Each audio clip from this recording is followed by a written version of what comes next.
다 함께 기도드리겠습니다. 우리를 언제나 사랑하시는 하나님 아버지, 이 시간 주님 앞에 감사와 영광을 돌립니다. 우리가 죄악 가운데 있을 때에 주님께서 우리에게 손짓해 주셨고, 또 말씀을 통해서 구원하신 이후에 주님의 몸된 교회 안에서 우리가 길리움을 받고 또 주님의 일에 작은 부분이나마 감당할 수 있도록 끊임없이 지혜를 허락해 주시고, 또 형제 자매들을 통해서 우리의 마음이 하나로 연결되어져서 더 힘있는 복음의 역사를 주님께서 끊임없이 일으켜 주심을 감사드립니다. 하나님 아버지, 우리가 구원을 받은 이후부터 지금까지 지내온 모든 삶 가운데 주님의 은혜가 아닌 것이 없고 또 앞으로도 마찬가지일 것인데, 우리가 그 하나님의 은혜 안에서 감사하며 또 서로 사랑하며 주님의 마음으로 살아갈 수 있도록 끊임없이 우리를 지켜주시고 인도해 주시길 부탁드립니다. 하나님 아버지, 지금 이 시간에 각 대학의 전도 집회가 진행되고 있습니다. 하나님께서 또 그곳에 많은 잃어버린 영혼들을 구원하시고 또 주님의 품 안으로 돌아올 수 있도록 은혜를 베풀어 주시며, 또 지금 이 시간에 전 세계에 복음을 전하시는 선교사님들의 가정과 또 모든 건강을 주님께서 지켜주셔서 그곳에서 복음을 전하는 데 부족함이 없도록 주님 인도해 주시길 부탁드립니다. 하나님 아버지, 우리를 주님의 마음으로 끊임없이 인도해 주셔서 많은 구원의 역사가 날마다 일어나고 또 더 많은 형제 자매들이 우리와 함께 신앙생활을 할 수 있도록 주님 우리를 인도하시고, 또 오늘 이 시간에도 우리가 함께 모여서 주를 찬양하고 말씀을 대할 수 있고 서로 교제할 수 있도록 해주셔서 감사를 드립니다. 이 시간 주께 부탁을 드리며 우리 주 예수 그리스도의 이름으로 기도드렸습니다. 아멘. 고린도전서 4장 말씀을 보시겠습니다.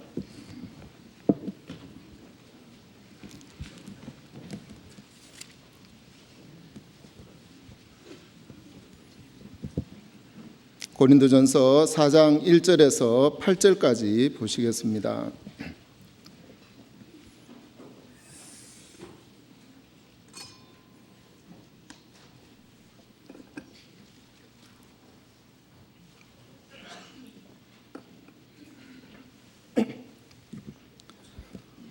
(1절입니다) 사람이 마땅히 우리를 그리스도의 일꾼이요 하나님의 비밀을 맡은 자로 여길지어다. 그리고 맡은 자들에게 구할 것은 충성이니라. 너희에게나 다른 사람에게나 판단받는 것이 내게는 매우 작은 일이라. 나도 나를 판단치 아니하노니 내가 자책할 아무것도 깨닫지 못하나 그러나 이를 인하여 의롭다함을 얻지 못하노라. 다만 나를 판단하실 이는 주시니라. 그러므로 때가 이르기 전 곧 주께서 오시기까지 아무것도 판단치 말라. 그가 어둠에 감추인 것들을 드러내고 마음의 뜻을 나타내시리니 그때에 각 사람에게 하나님께로부터 칭찬이 있으리라.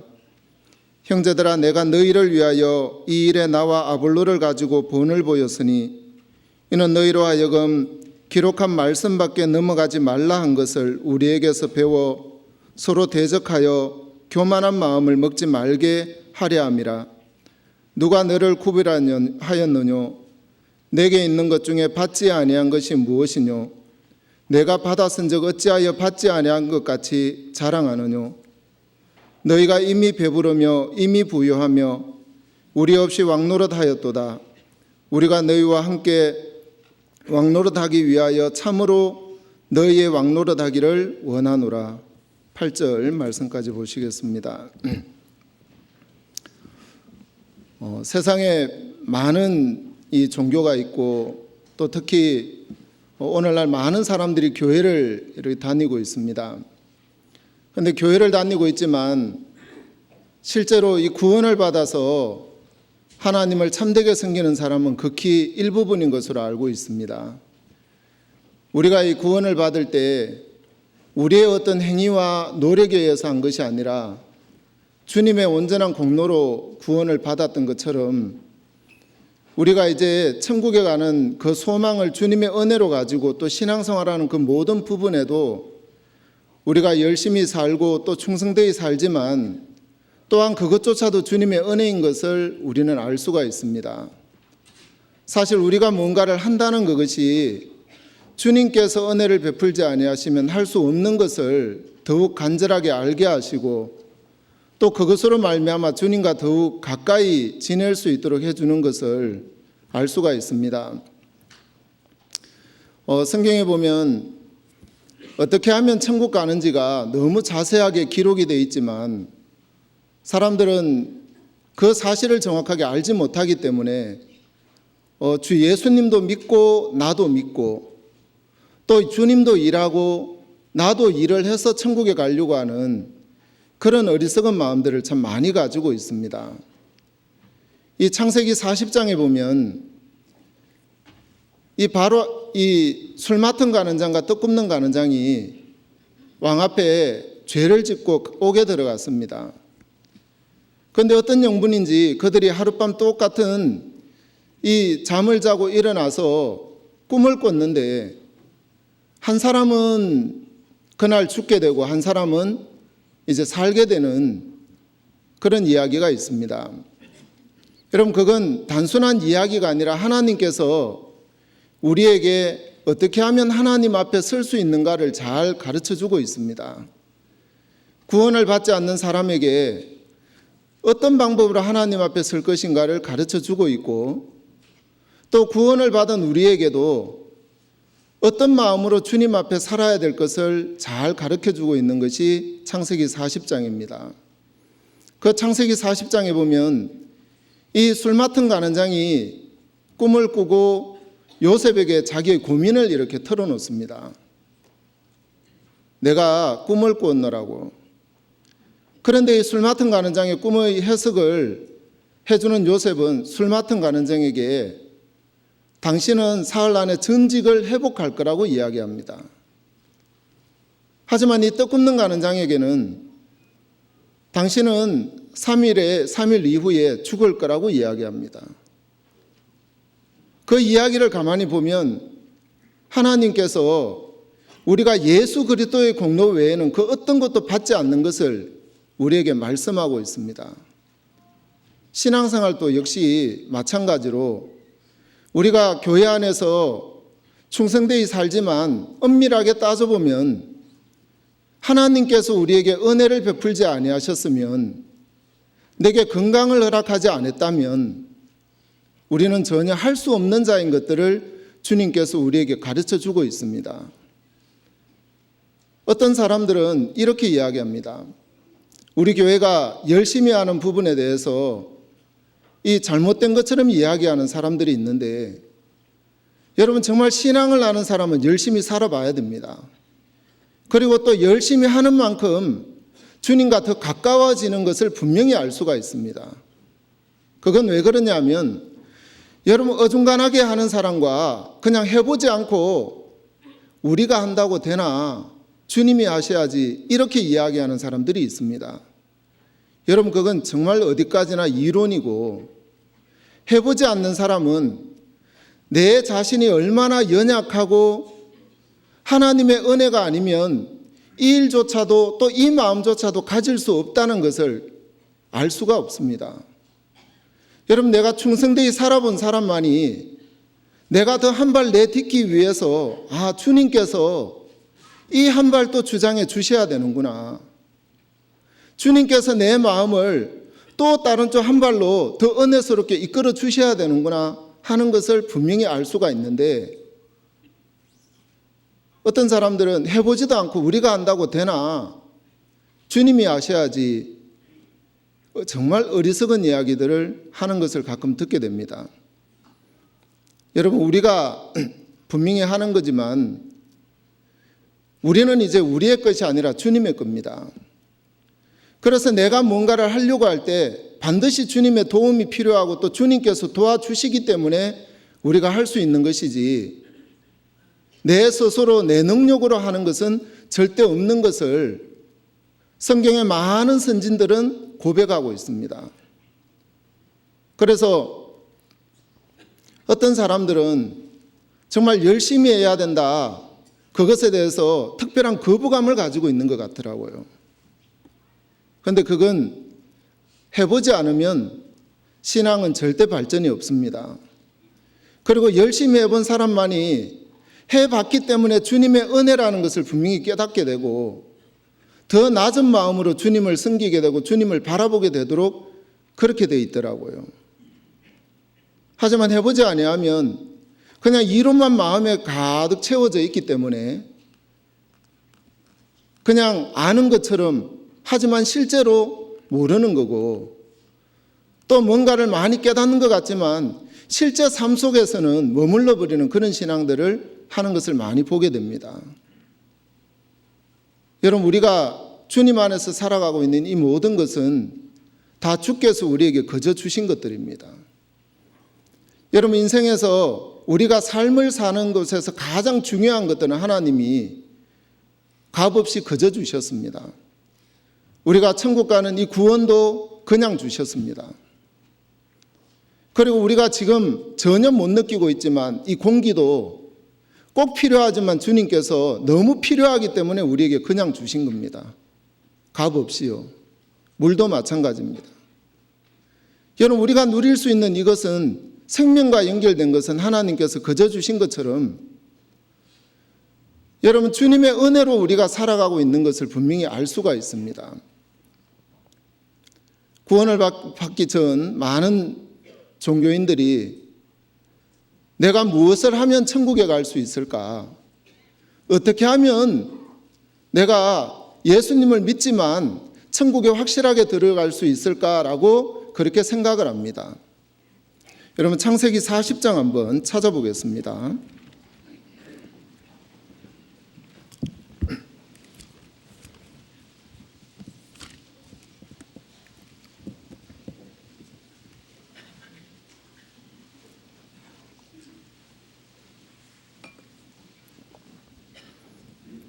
(40장) 5절입니다.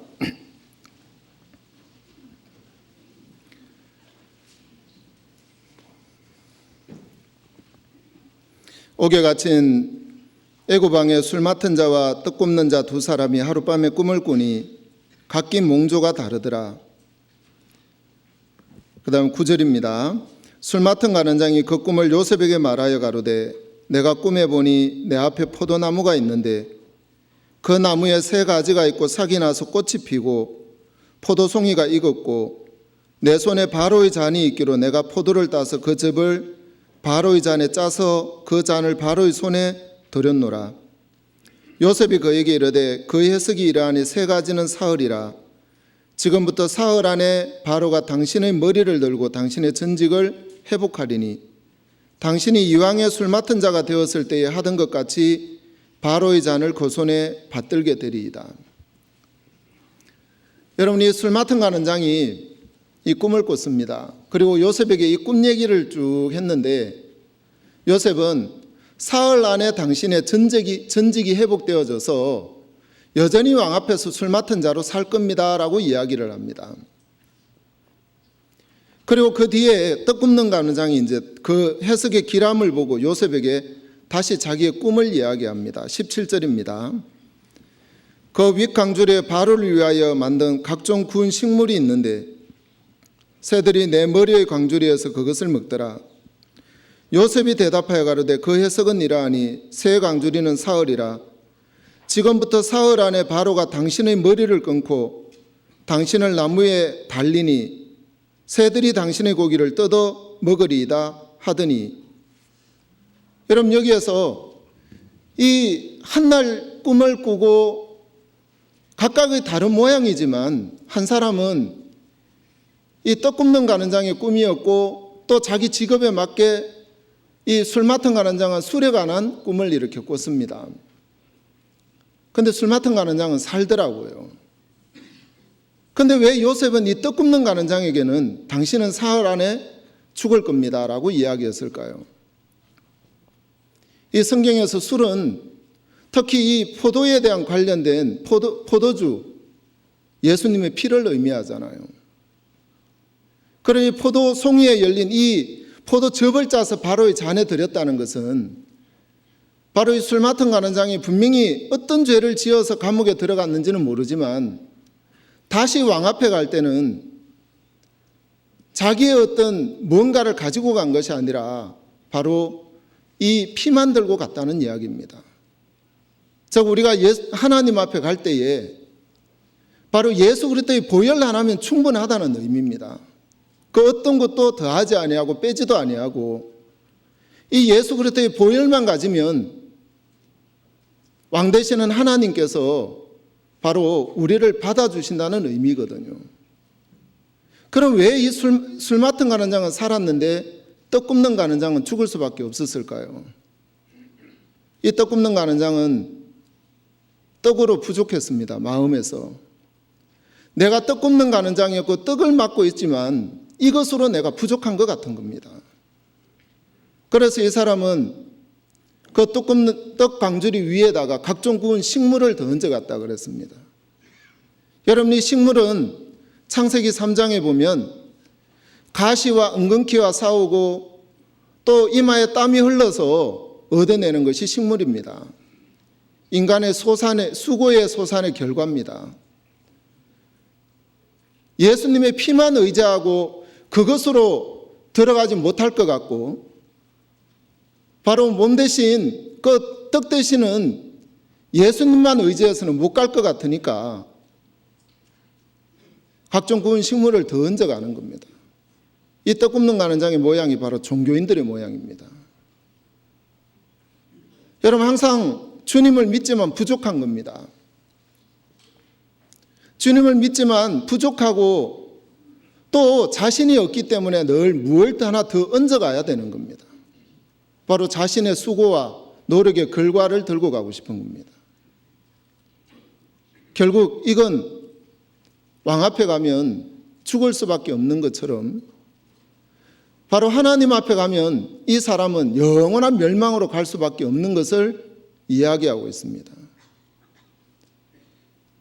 왜 똑같은 꿈을 꿨는데 왜 한 사람은 죽고 사냐?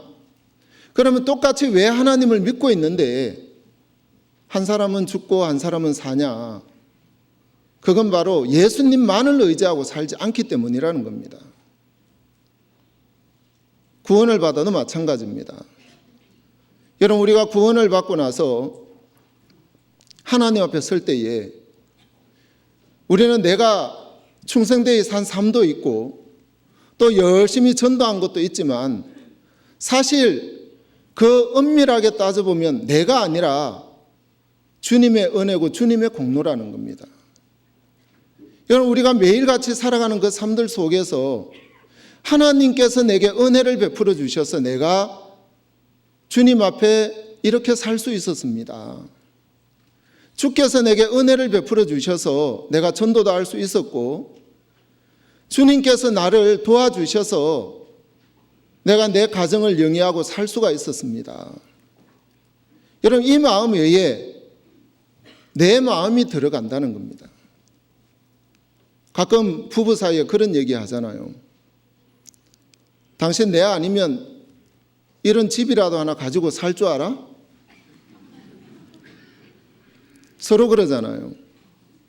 근데 내가 아니고요.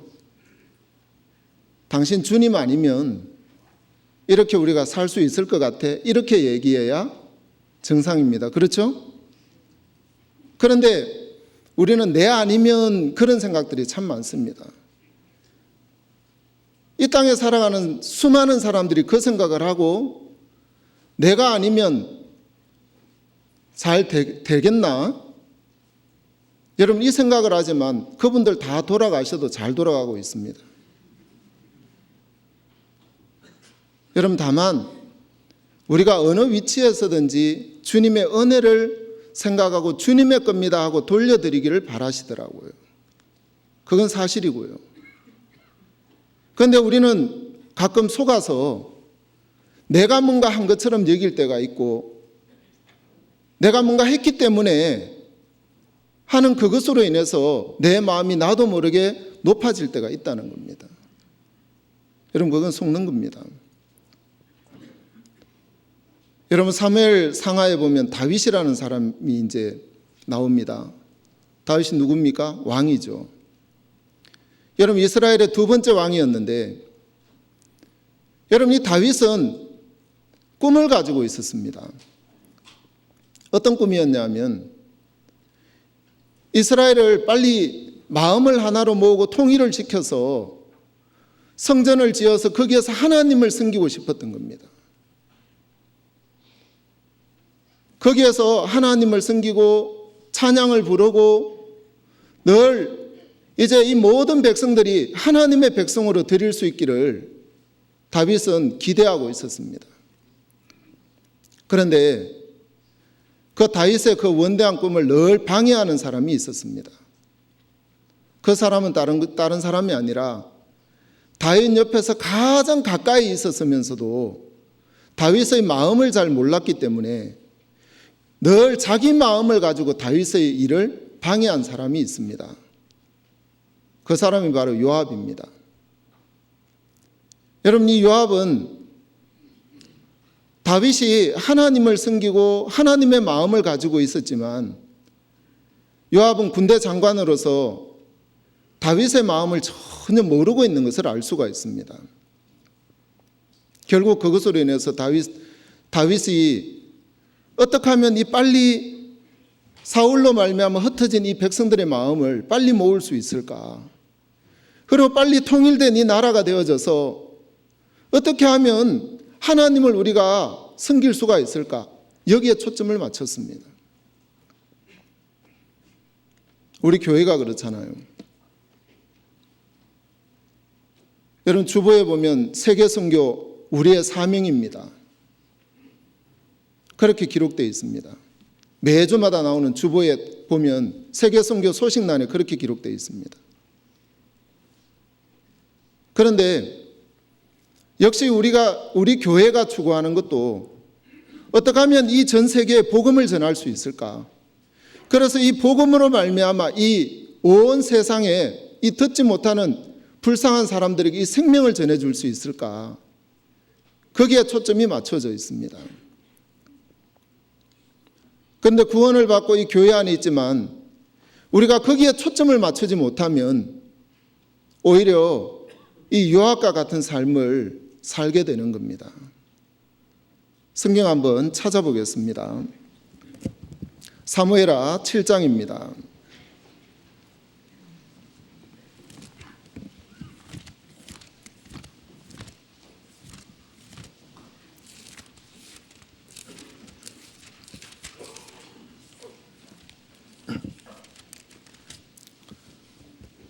사무엘하 7장 2절입니다.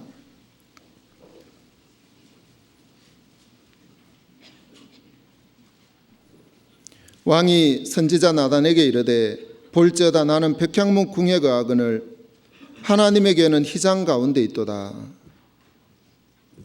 여기에서 이 다윗이 사무엘하 7장에서는 이제 하나님을 섬기는데 자기는 백향목 궁에 거하고 있는데 하나님은 휘장 가운데 있다고 설명을 합니다. 여러분, 이 얘기는 무슨 이야기냐면 빨리 다윗은 성전을 빨리 짓고 싶은 겁니다. 그래서 무엇 하려고요? 하나님을 섬기려고요.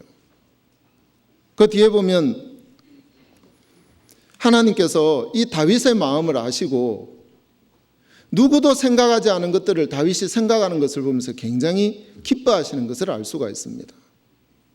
그리고 그것으로 인해서 다윗에게 약속을 합니다. 9절입니다. 네가 어디를 가든지 내가 너와 함께 있어 내 모든 대적을 내 앞에서 멸하였은즉 세상에서 존귀한 자의 이름같이 내 이름을 존귀케 만들어주리라. 여러분, 여기에서 이 다윗을 지키시고 존귀케 하시겠다는 약속을 하나님께서 해주셨습니다. 그리고 그 다윗의 마음을 보고 네 아들 때에 가서 이 성전을 짓도록 하겠다고 분명히 약속을 해주셨습니다. 23절에 보시면 땅의 어느 나라가 주의 백성 이스라엘과 같으리이까 하나님이 가서 구속하사 자기 백성을 삼아 주의 명성을 내시며 저희를 위하여 큰 일을 주의 땅을 위하여 두려운 일을 애국과 열국과 그 신들에게 구속하신 백성 앞에서 행하셨사오며 주께서 주의 백성 이스라엘을 세우사 영원히 주의 백성을 삼으셨사오니 여호와여 주께서 저희 하나님이 되셨나이다. 하나님, 이 백성들은 주님의 백성들입니다. 그리고 주님께서 선택해 주셨습니다. 다윗의 마음에는 자기가 다스리고 있는 이 나라의 모든 백성들도 주님의 겁니다. 그래서 이 백성들과 더불어 하나님을 섬기고 싶었습니다. 그런데 이 일을 방해한 사람이 바로 요압입니다. 그래서 다윗이 죽기 전에 유언을 합니다. 요압을 가만히 놔두지 말고 죽이라고 이야기합니다. 여러분, 이 다윗 옆에서 굉장히 충성되게 일한다고 자기는 스스로 그렇게 생각할지 모르지만 다윗은 굉장히 마음에서 불편함을 가지고 늘 이 요압과 함께하고 있었습니다. 가장 다윗과 가까이 있으면서도 가장 마음은 멀었고 가장 가까이 충성되게 일할 수 있는 기회가 있었는데도 늘 자기 마음으로 일한 그 결과 때문에 죽임을 당하게 되는 가장 불쌍한 사람이 바로 요압입니다. 우리는 자주자주 신앙생활을 하면서 내가 교회 안에 쓰임을 받고 있고 또 교회 안에서 많은 일들과 봉사를 하고 있지만 나는 어떤 사람인가를 자주자주 돌아봐야 된다는 이야기입니다. 그냥 무조건적인 열심만 하고 내 마음을 가지고 충성되게 하다가 싫으면 그만두는 그런 삶이 아니라 주님의 마음은 무엇이고 교회의 마음은 무엇인지 그리고 이 방향이 어디로 달려나가고 있는지 거기에 분명한 초점을 맞추지 못하면 자칫 요압과 같은 마음을 쉽게 가질 수가 있다는 겁니다. 요압에 대해서 한번 찾아보겠습니다. 사무엘상 2장입니다. 열왕기상 2장입니다. 죄송합니다. 2장 5절입니다.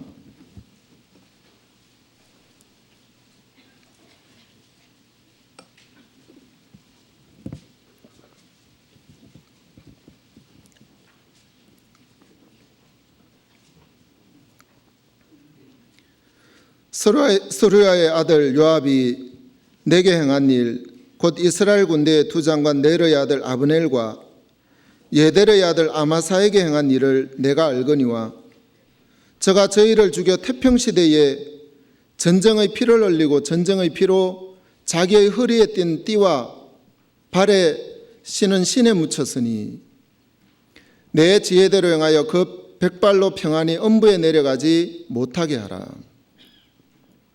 이건 요압에 대한 다윗의 유언이었습니다. 태평의 시대에 전쟁의 피를 흘렸다. 여러분이 다윗의 마음에는 늘 계획이 있었습니다. 태평의 시대라는 그 계획을 세우고 있었는데 요압은 늘 그 옆에서 전쟁의 피를 흘려버렸습니다.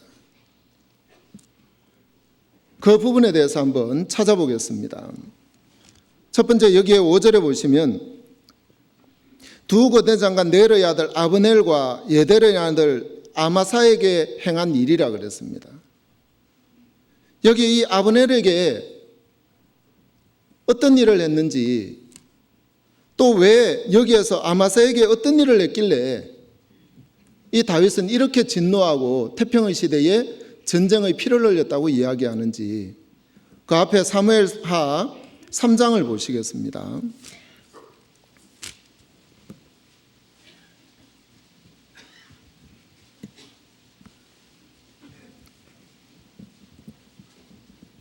(3장) 27절입니다.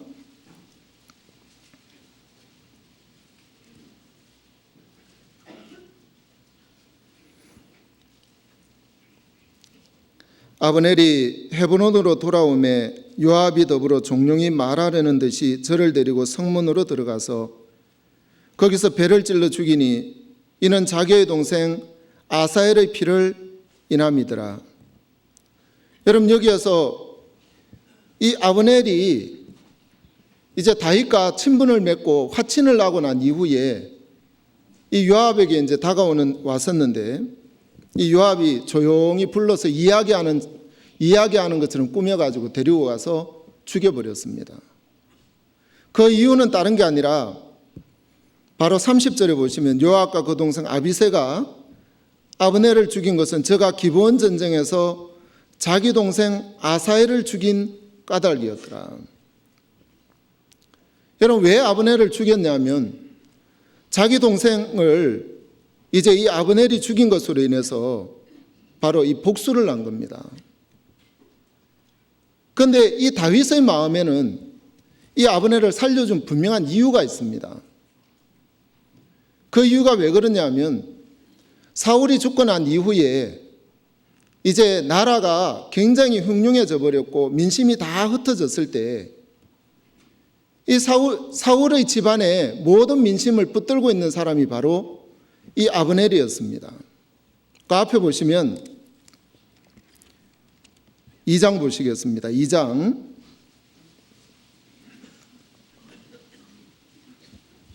8절입니다.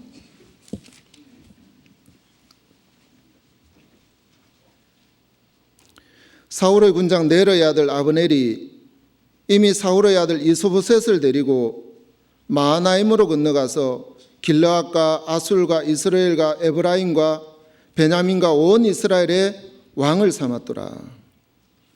여기서 보시면 이제 사울의 집과 다윗의 집으로 나눠져 버렸는데, 바로 사울이 죽고 나서 다윗이 바로 왕이 된 게 아니라 여기에 사울의 아들 이스보셋을 데리고 이 아브넬이 왕을 삼고 백성들의 마음을 이 이스보셋에게 다 속하도록 만드는 장본인입니다. 그러면 이제 이 이스라엘을 통일을 하려면 어떤 일을 해야 되냐면 바로 여기에서 이 이스보셋과 아브넬을 다윗이 품어야 됩니다. 이 사람을 자기 편으로 이렇게 만들어야 되는데 이 압살롬이 이걸 방해한 겁니다. 어느 날 여기 이 성경에 보시면 그 뒤에 6절입니다. 3장 6절.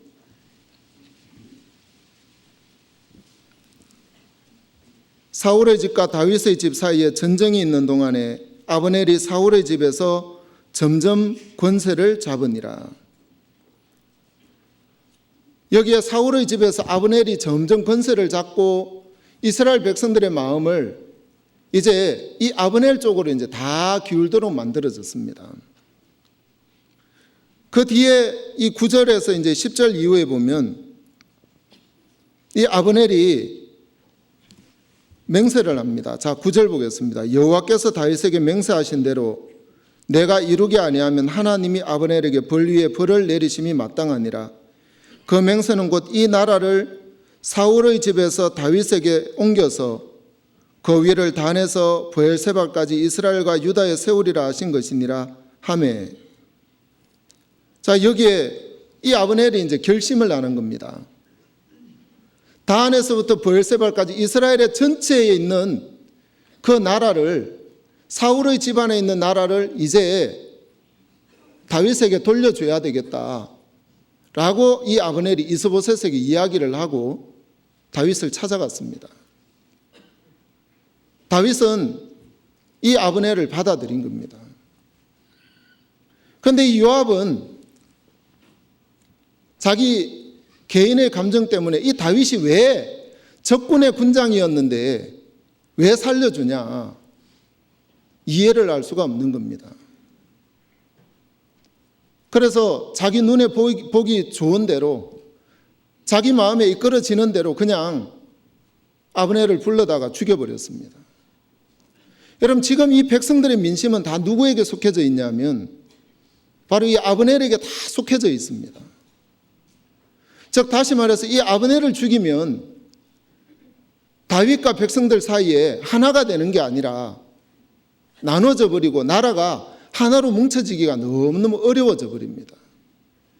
그 뒤에 보면 이 아브넬이 죽었을 때에 이 다윗이 하는 행동과 또 다윗의 행동을 보면서 백성들의 마음을 이렇게 볼 수가 있습니다.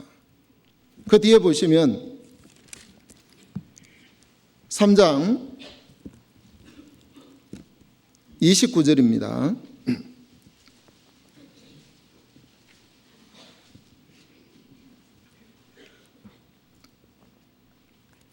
그 죄가 요압의 머리와 그 아비의 온 집으로 돌아갈지어다.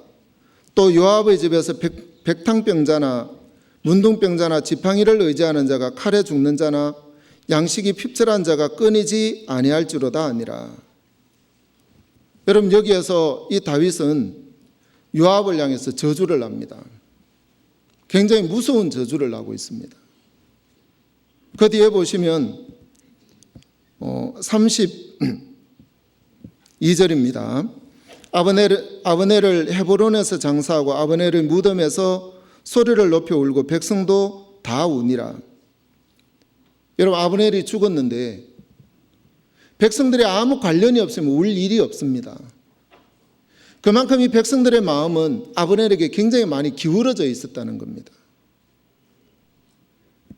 여기에 35절 석양에 뭇 백성이 나와 다윗에게 음식을 권하니 다윗이 맹세하여 가로되 내가 해지기 전에 떡이나 다른 것을 맛보면 하나님이 내게 벌 위에 벌을 내리심이 마땅하니라 하며 온 백성이 보고 기뻐하며 왕이 무슨 일을 하든지 우리가 다 기뻐하므로 이 나라의 온 백성과 온 이스라엘이 네르의 아들 아브넬을 죽인 것이 왕의 한 바가 아닌 줄을 아니라. 여러분, 이게 무슨 이야기입니까? 백성들이 그 전까지는 바로 이 요압이 군대 장관이었기 때문에 분명히 다윗이 시켜서 이 아브넬을 죽였을 거다. 그 마음을 가지고 있었기 때문에 이 백성들의 마음에는 이 다윗에 대해서도 이 마음이 나눠져 있었습니다. 그리고 다윗에 대해서 굉장히 불편한 마음을 가지고 있었다는 걸 알 수가 있습니다. 원인은 바로 이 요압 때문이었습니다. 전쟁에 피를 흘리지 아니하고 이 아브넬을 그냥 받아들이면 이스라엘의 모든 백성들이 자연스럽게 다윗에게 왔고 그것으로 인해서 이스라엘은 쉽게 통일될 수 있었고 더 빨리 하나님을 섬기는 일들 앞에 매진할 수 있었는데 그 일들을 바로 이 요압이 방해를 해버린 겁니다. 다른 이유가 아니라 이 아브넬이 자기 동생을 죽였다는 그 이유 하나 때문이에요. 요압의 입장에서 보면 충분히 이해가 됩니다. 다윗이 섭섭하게 보였을지도 모릅니다. 우리 왕은 분명히 내 동생을 죽인 아브넬을 모른단 말인가? 내 이 섭섭함을 모른단 말인가? 늘 자기중심적인 어떤 생각 때문에 이 요압은 왕을 향해서 섭섭했을 겁니다. 여러분, 우리가 복음의 일들을 하다 보면 서로 섭섭한 마음이 들 때도 있고 또 마음에서 부딪힐 때도 있고 또 아니면 서로 오해되는 부분들 때문에 여러분 마음이 상할 때도 있습니다. 그런데 우리가 한번 생각해 봐야 될 건 그냥 내 편에서만 무조건 생각해야 되는 게 아니라 제일 먼저는 하나님 편에서, 교회 편에서, 그리고 또 복음을 향하는 그 방향을 분명히 생각해 봐야 된다는 겁니다. 여러분, 그 마음을 가지지 아니하면 모든 게 내 중심적인 생각으로 계속 들어지게 됩니다.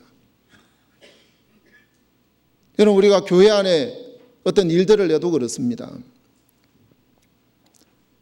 교회 안에서 어떤 복음의 일들을 하다 보면 건물도 필요할 때도 있고 또 세계 선교를 하다 보면 물질이 필요할 때도 있고 여러 가지 부담스러운 일들은 있습니다.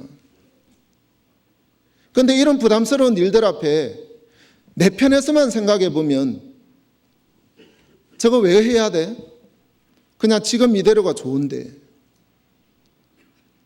여러분 항상 그렇게 생각할 수밖에 없고 늘 불편한 마음을 가질 수밖에 없습니다. 하지만 주님 편에서 생각해 보면 전혀 문제가 되지 않습니다. 주님 편에서 생각해 보면 어쩌면 당연한 거고 그렇게 해야 될 일들인데 내 편에서 생각하기 때문에 늘 그것이 문제가 될 때가 참 많다는 이야기입니다. 여러분 주님의 일들을 내 중심적으로 생각하면 이해할 수 있는 것들이 별로 없습니다. 사실 이 복음의 일들을 하다 보면 그렇더라고요. 하지만 우리는 이 육체가 있기 때문에 나도 모르게 내 중심적인 생각으로 늘 흘러가게 되어 있습니다. 여러분 내 중심적으로 생각하면 이 요압과 똑같은 섭섭함이 있을 거고 또 요압과 같이 이 아브넬을 대하면 불편한 마음으로 인해서 원수를 갖고 싶은 마음이 있었을 겁니다. 그런데 요압은 그냥 자기 개인이 아니라 바로 다윗을 섬기는 사람이었고 다윗의 군대 장관이었고 종이었습니다. 여러분 이 요압이 가져야 될 건 내 마음이 중요한 것이 아니라 다윗의 마음은 어떠한가가 굉장히 중요했습니다.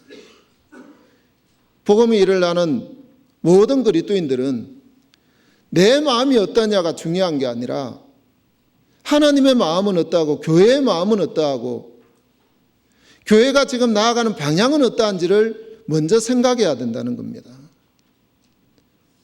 내가 좀 손해볼 것 같고 내가 좀 섭섭할 것 같고 내 마음에 안 맞고 그걸 생각해야 되는 것이 아니라는 이야기입니다. 여러분 그 마음이 커져버리면 계속해서 내 마음은 점점점 불편한 쪽으로 흘러가게 되어버립니다. 여러분 그 뒤에도 보면 이 요압은 다윗의 아들 압살롬이 반역했을 때 내 아들 압살롬을 선대해달라고 다윗이 부탁을 했습니다. 그런데 이 요압은 전혀 그 말이 마음에 남아있지 않습니다. 반역했다는 그 이유 하나만으로 사실은 이 요압과 압살롬은 친구였습니다. 굉장히 가깝게 지냈습니다. 그리고 요압은 또 조카였기도 하고요. 압살롬은 요압의 조카였기도 했습니다. 그런데 이 사람은 자기 마음으로만 살았기 때문에 이 압살롬을 대할 때도 전혀 다윗의 마음이 없는 것을 알 수가 있습니다. 그 뒤에 한번 보겠습니다. 사무엘하 18장입니다.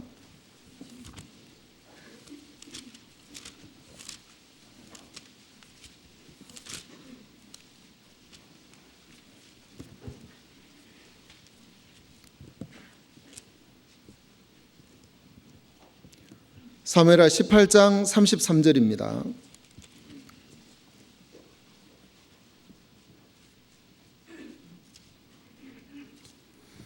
왕이 마음이 심히 아파 물루로 올라가서 우니라. 저가 올라갈 때 말하기를 내 아들 압살롬아 내 아들 압살롬아 내가 너를 대신하여 죽었다면 압살롬 내 아들아 하였더라.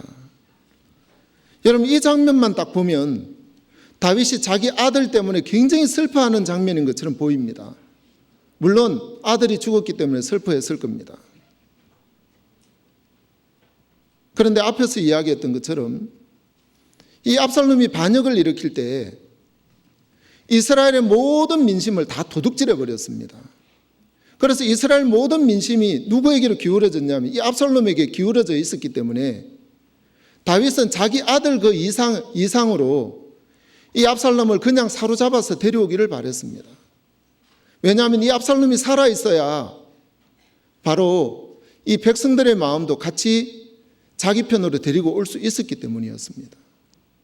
그런데 요압은 그런 마음 전혀 없었고 그냥 바로 그 자리에서 압살롬의 머리가 나뭇가지에 걸리고 대롱대롱 메어 달린 걸 보면서 창으로 찔러 죽여버렸습니다.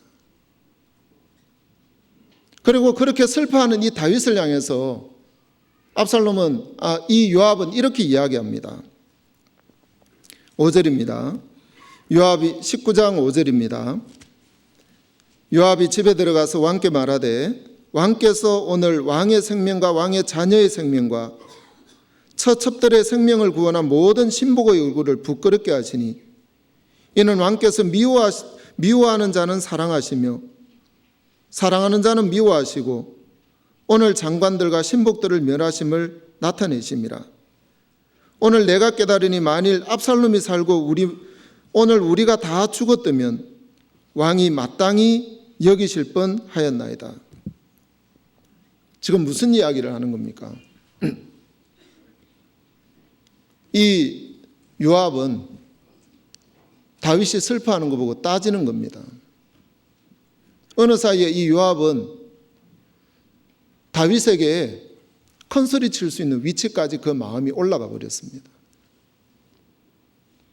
사실 이 군대 장관으로서 하나님의 약속에 의해서 바로 시온성을 칠 때 믿음으로 누구든지 치면 시온성을 다 이길 수 있도록 하나님이 약속한 것이었는데 앞장서서 이 요압이 앞서갔다는 그것으로 인해서 군대 장관이 됐거든요.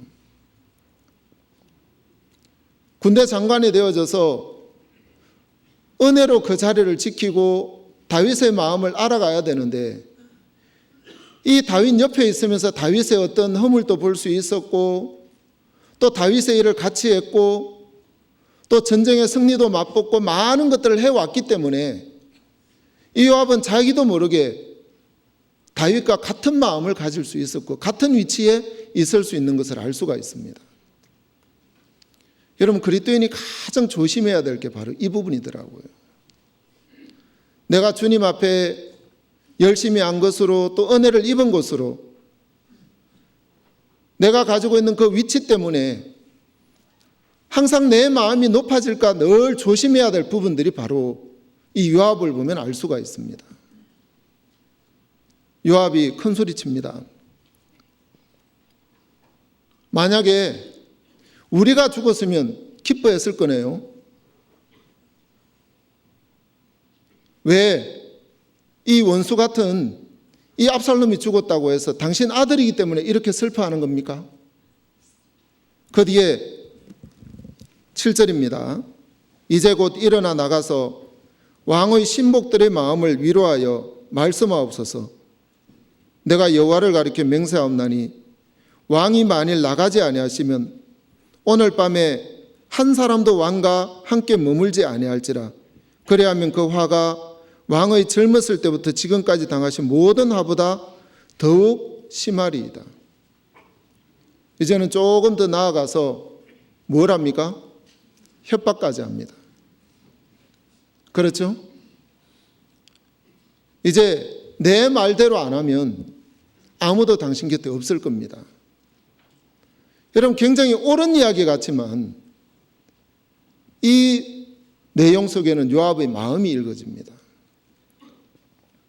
굉장히 당당한 마음이고 자신 있는 마음이고 높아진 마음인 것을 알 수가 있습니다. 여러분, 이 사람은 정말 불행한 마음을 가지고 있는 겁니다. 여러분, 그리스도인들이 이 요압과 같은 마음이 있다면 바로바로 정리할 수 있어야 됩니다. 이 마음을 가지고 복음의 일을 한다면 늘 내 마음이 나를 스스로 괴롭히게 됩니다. 자, 그 뒤에 보시면 이 요압은 아마사를 또 죽이게 됩니다. 그 뒤에 17장, 그 앞에 17장 25절 보겠습니다.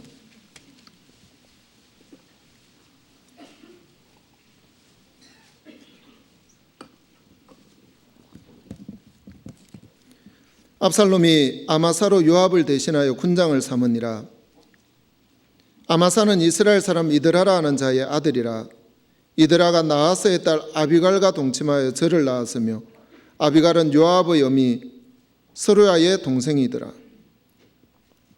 자, 여기에서 보면 이 요압과 이제 바로 사촌지간입니다. 그리고 이 아마사는 바로 압살롬이 반역을 할 때 요압과 버금가는 군대 장관으로 자기 편에 세운 사람입니다.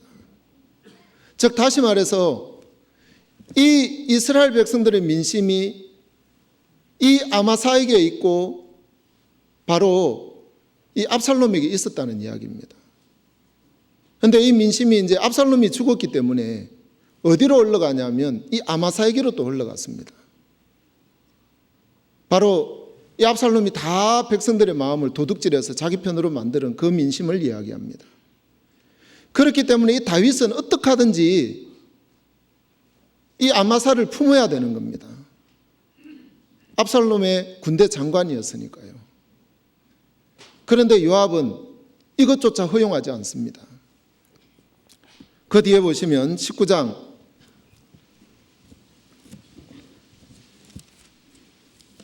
13절입니다.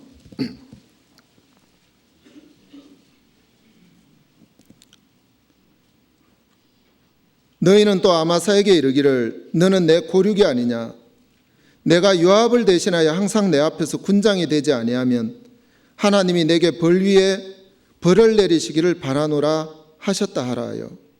자, 여기에서 이 다윗의 이야기인데 다윗이 이 아마사를 향해서 요압 대신에 군장이 되라라고 이제 임명을 했습니다.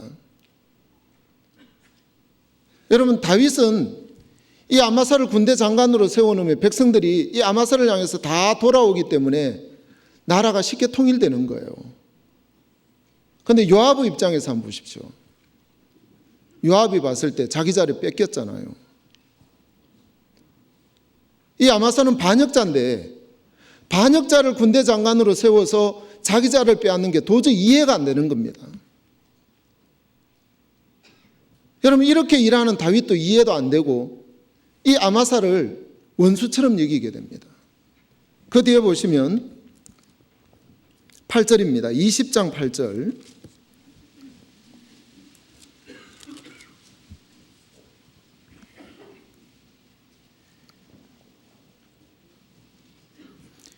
기브온 바위 곁에 이름에 아마사가 맞으러 오니 때에 요압이 군복을 입고 띠를 띠고 집에 꽂은 칼을 허리에 메었는데 저가 행할 때 칼이 빠져 떨어졌더라. 요압이 아마사에게 이르되 형은 평안하뇨 하며 오른손으로 아마사의 수염을 잡고 그 입을 맞추는 채 하매 아마사가 요압의 손에 있는 칼은 주의 채 아니한지라. 요압이 칼로 그 배를 찌르며 그 창자가 땅에 흐르니 다시 치지 아니하여도 죽으니라. 여러분, 조용히 이야기하는 것처럼 형 잘 있었습니까? 그러면서 손에 칼을 들고 죽여버렸습니다. 다윗은 굉장히 분노하는 겁니다. 여러분, 외형적으로는 군대 장관이었지만 이 사람은 다윗 옆에서 이 태평시대를 열어가는 이 다윗 옆에서 방해꾼이었습니다. 무엇 때문에요? 항상 이 요압이 일하는 모양들을 보면 늘 내가 볼 때 어떠하냐가 굉장히 중요했습니다. 내가 볼 때 저 사람이 어떠한가? 원수니까 처리해버렸고요. 내가 볼 때 어떠한가? 반역자니까 처리했고요. 내가 볼 때 어떠한가? 반역자의 군대 장관이니까 처리했고 내 자리를 빼앗았으니까 처리한 거예요. 아마 요압 보고 억울하냐 물으면 억울하다고 이야기할 겁니다.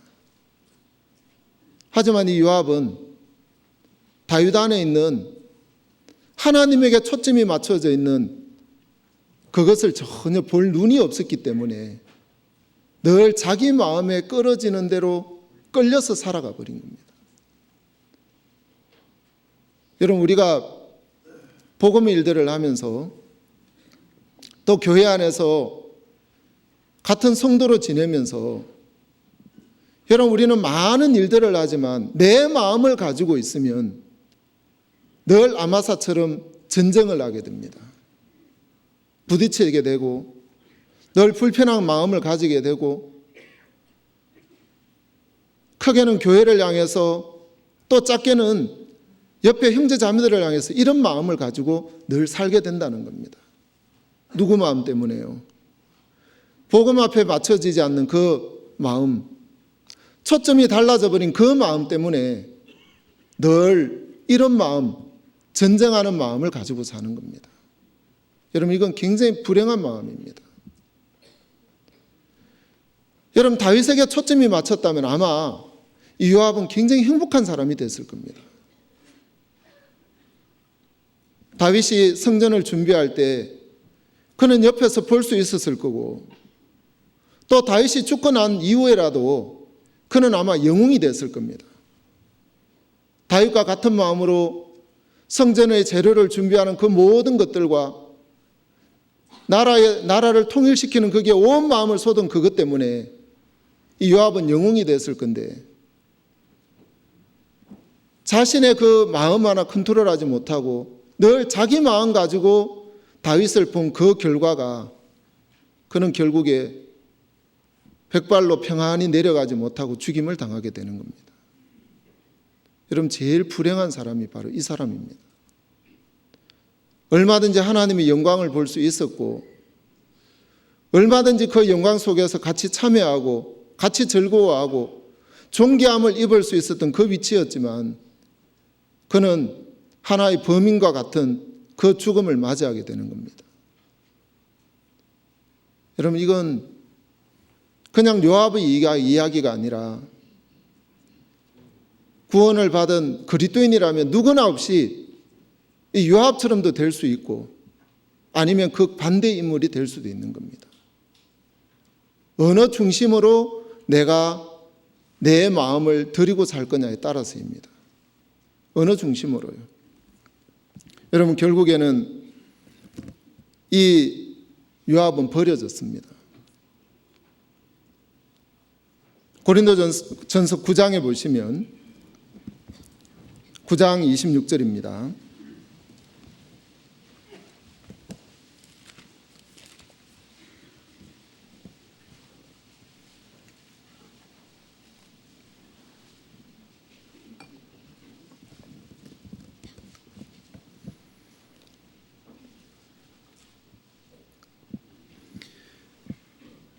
그러므로 내가 다름질하기를 향방 없는 것 같이 아니하고 싸우기를 허공치는 것 같이 아니하며 내가 내 몸을 저 복종하게 함은 내가 남에게 전파한 후에 자기가 도리어 버림이 될까 두려워함이로라. 여러분, 여기에서 사도 바울은 다름질하기를 향방 없는 것 같이 아니했다 그랬습니다. 분명한 방향을 정해놓고 했다는 겁니다. 모든 초점은 이 사도 바울의 마음에 복음을 전하는 것이었습니다. 여러분, 또 이 교회에 초점이 맞춰져 있었습니다.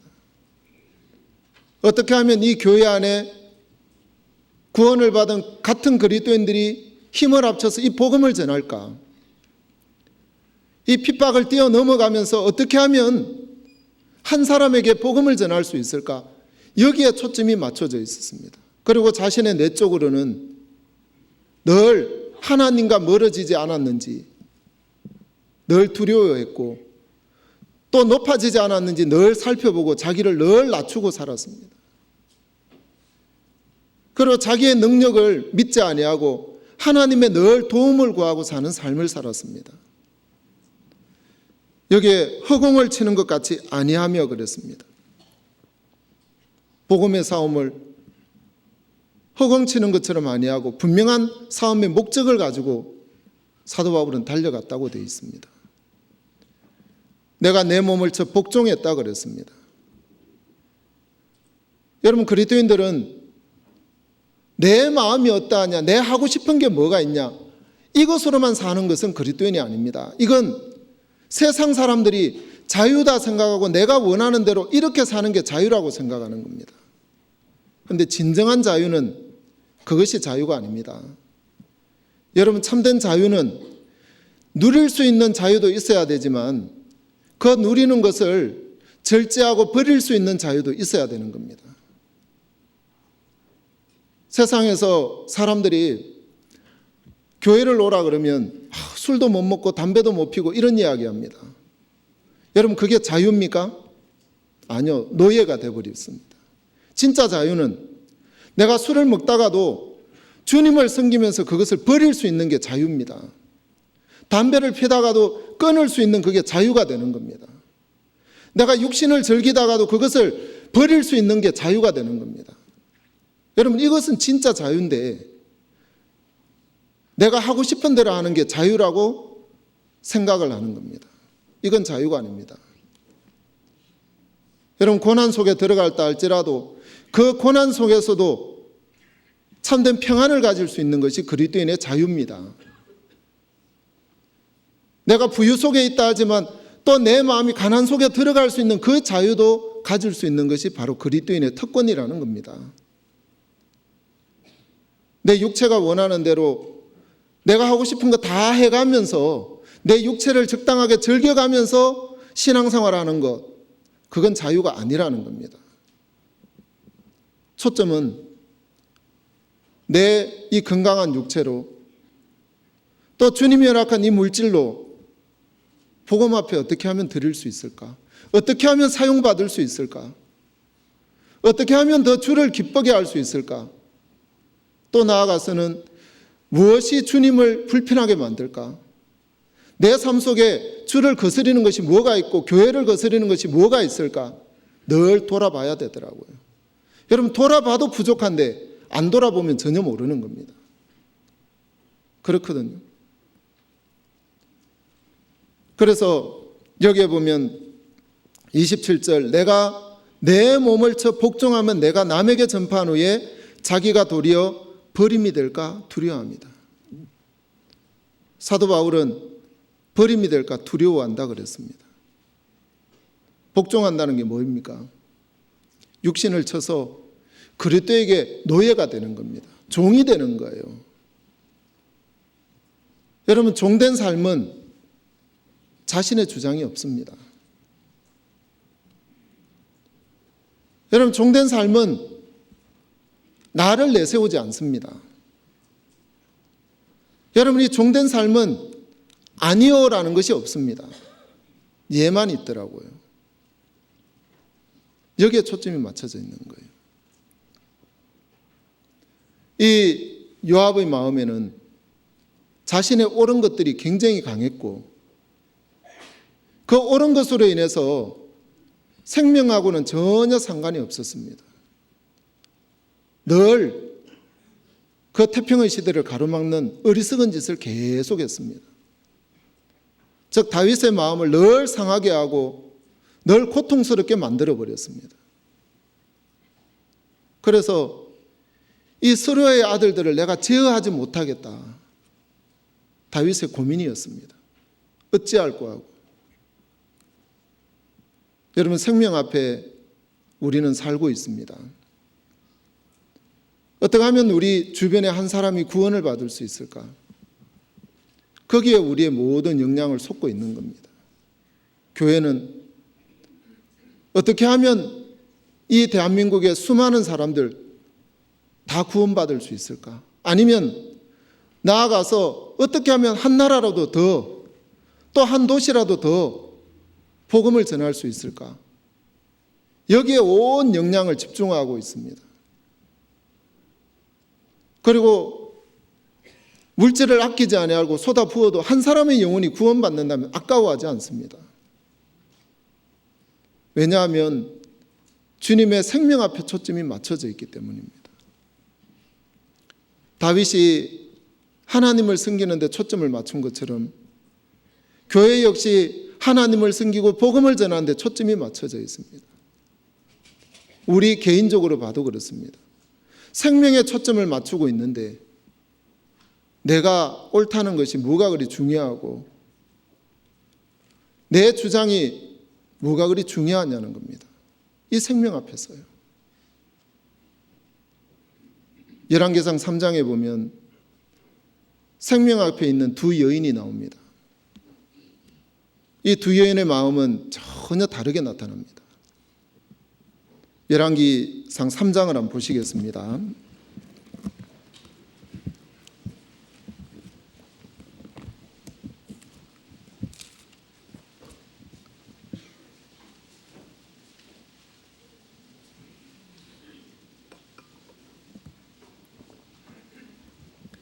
3장 16절입니다.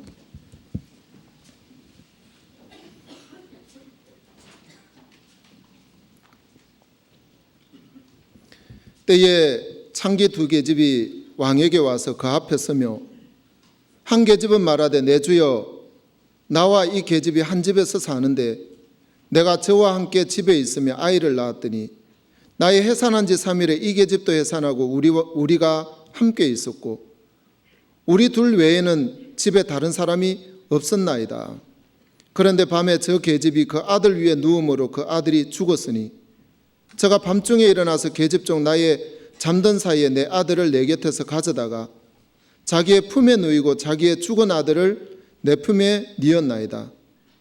미명에 내가 내 아들을 젖먹이려고 일어나 본 적 죽었기로 내가 아침에 자세히 보니 내가 낳은 아들이 아니더이다 하며 다른 계집은 이르되 아니라 산 것은 내 아들이요 죽은 것은 내 아들이라 하고 이 계집은 이르되 아니라 죽은 것이 내 아들이요 산 것이 내 아들이라 하며 왕 앞에서 그와 같이 쟁론하는지라.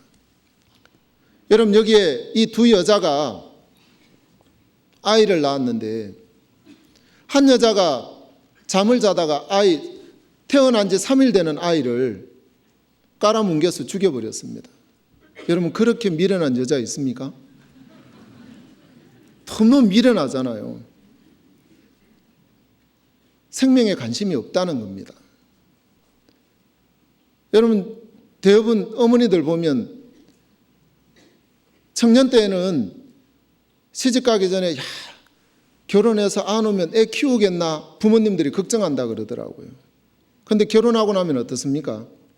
보면 다 아이를 사랑하는 그 마음이 만들어져서 잠도 설쳐가면서 기저귀 갈아놓고 아이 우유 먹이고 그러잖아요. 이게 엄마들만의 특별한 마음이잖아요. 근데 그 옆에서 남편은요 새근새근 잘 주무시잖아요. 이 엄마들의 이 사랑하는 이 마음은 특별한 마음인데 이 여자에게는 그 마음이 없었던가 봅니다. 자다가 이 아이를 깔아뭉개버리고 눈을 떠보니까 자기가 자기 아이 깔아뭉개서 죽인 거예요. 아이고 큰일 났다 이거. 어떡하지 하다가 바로 옆에 있는 아이하고 살짝 바꿔치기 한 거예요.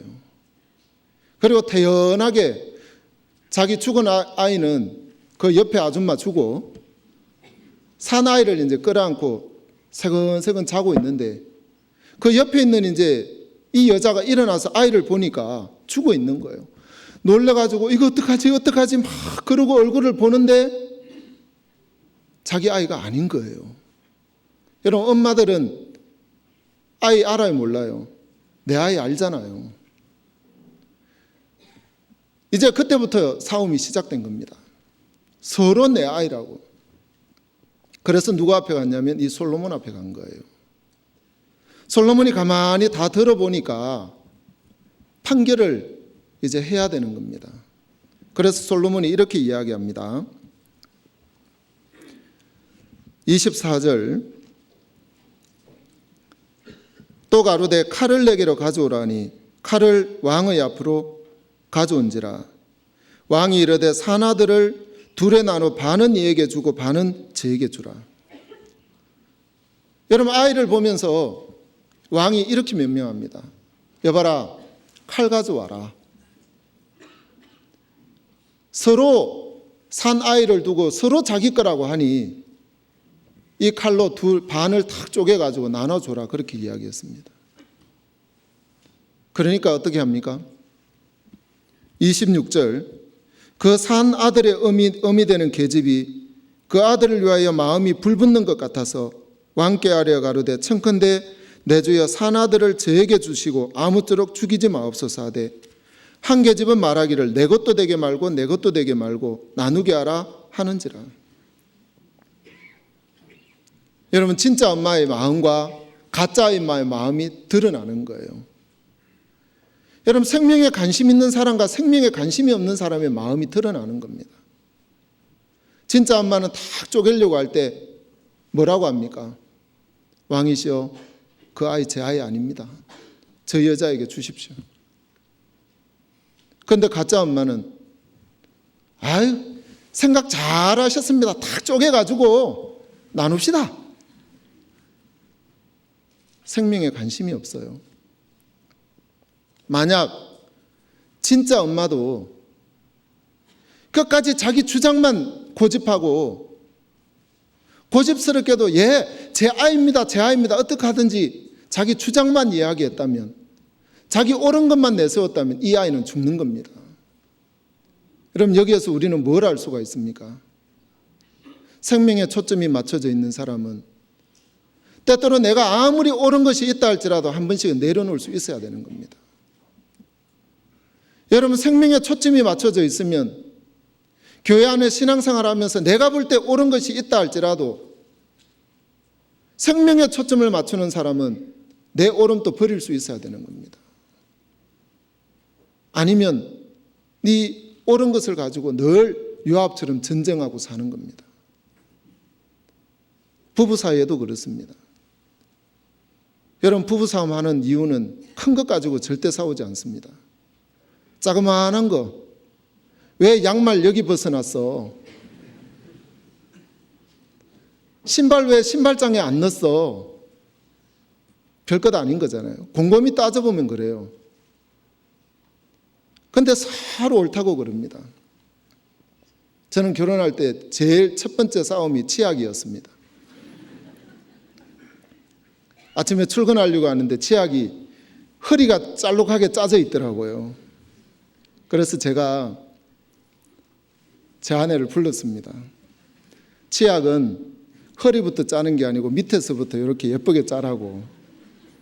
그러니까 제 아내가 여보 알겠어요 하는 게 아니라, 아니 그게 어때서 허리를 짜든 밑에서 짜든 쓰면 되지.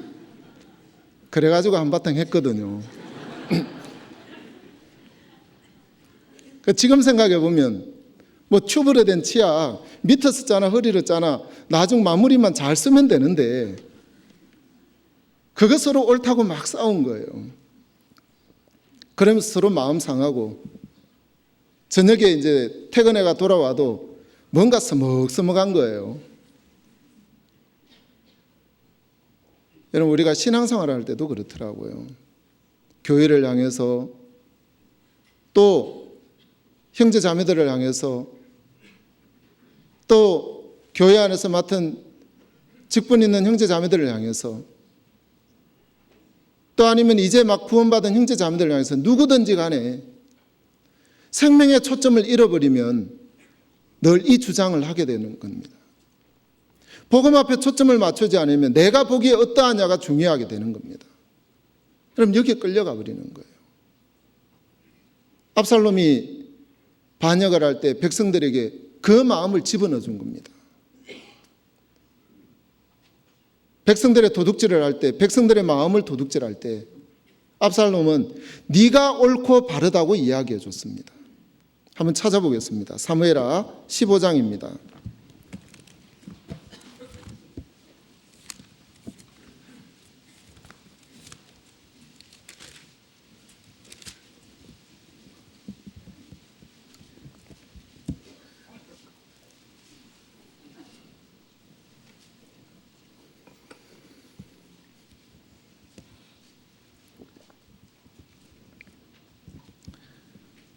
사무엘하 15장 2절입니다. 압살롬이 일찍 일어나 성문 길 곁에 서서 어떤 사람이든지 송사가 있어 왕에게 재판을 청하러 올 때에 그 사람을 불러서 이르되 너는 어느 성 사람이냐?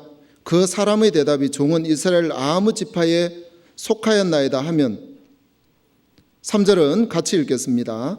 압살롬이 저에게 이르기를 내 일이 옳고 바르다마는 내 송사들을 사람을 왕께서 세우지 아니하셨다 하고, 여러분 여기에서 네 일이 옳고 바르다, 백성들이 다윗을 향해서 재판을 청하러 올 때 성문 어귀에 딱 앉아서 너 왜 가냐, 어디 가냐, 어느 지파냐 이렇게 묻습니다.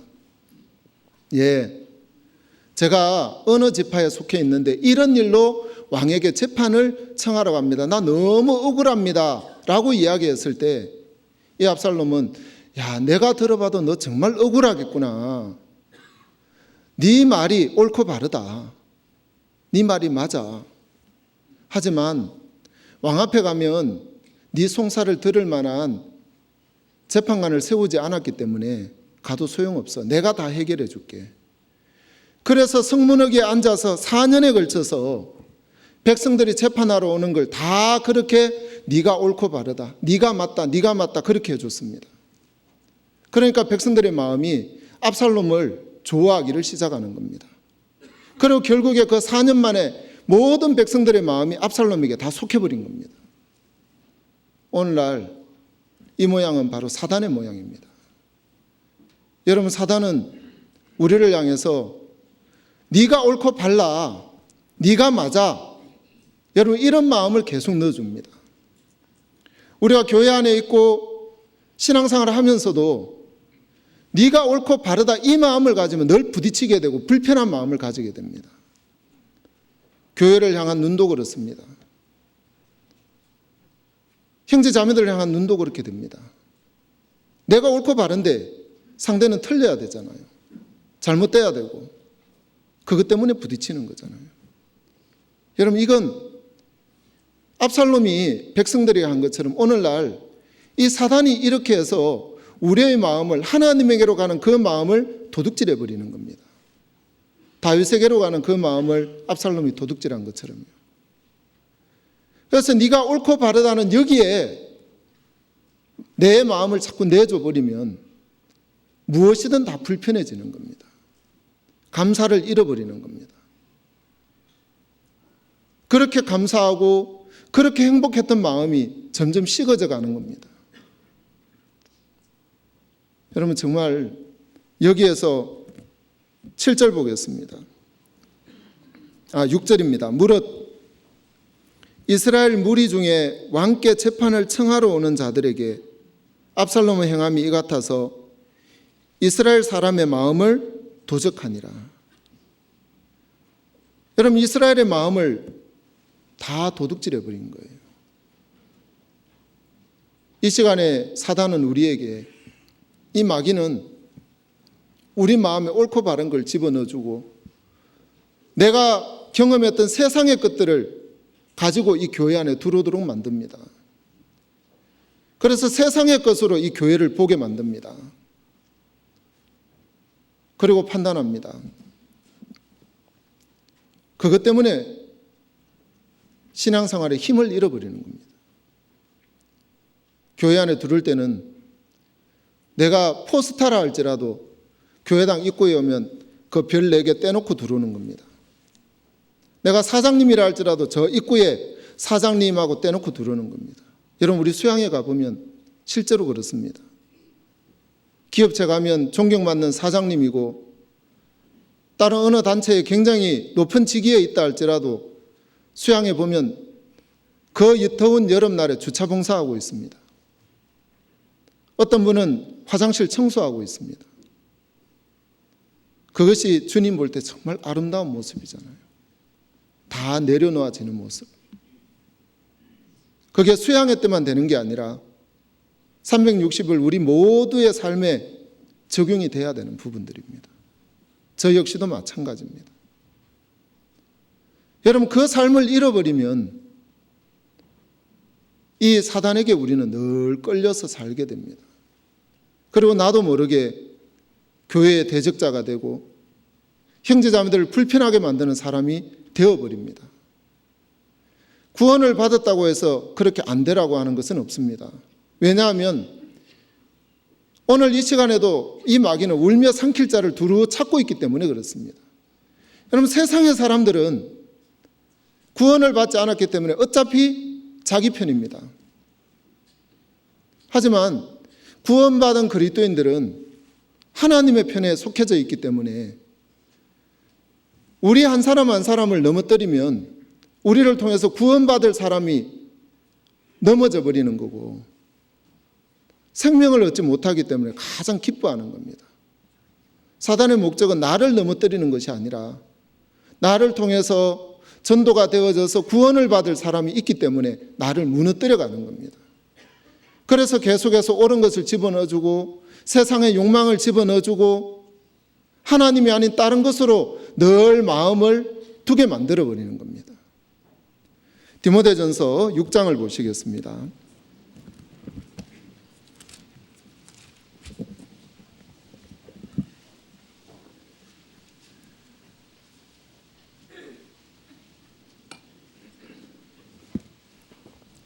(6장) 3절입니다.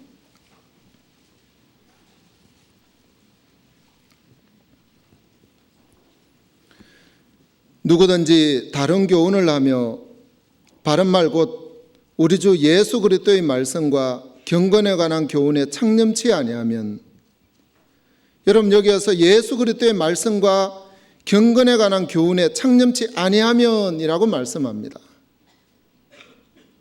예수님에게 초점이 맞춰져 있지 않고 또 이 말씀에 초점이 맞춰져 있지 않는 그 마음에 나타난 현상을 이야기하는 겁니다.